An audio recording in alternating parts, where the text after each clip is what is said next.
मैंने बॉयल करके डालिए दूध को, ले जी दूध नीचे तक जा रहा है तो माशाल्लाह, माशाल्लाह। और जेली को एक आपने करना है कि उसके पीसेस हैं वो छोटे रखने, इस तरह आप चम्मच या बीटर की मदद से हल्का-हल्का इसको घुमा दीजिए और जेली जो है ना वो छोटे-छोटे ज़र्रों में हो जाएगी, तो आप पीते हुए जब आपके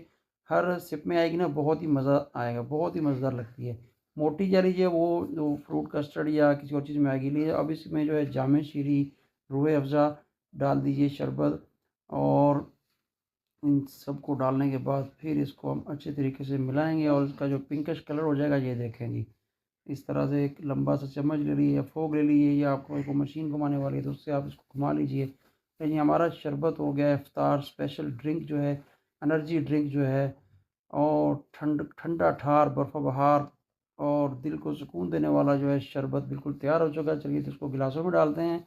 लें जी, एक बड़ा गिलास ले लिया और उसके साथ जो है बच्चों के लिए 3 छोटे गिलास लिए हैं,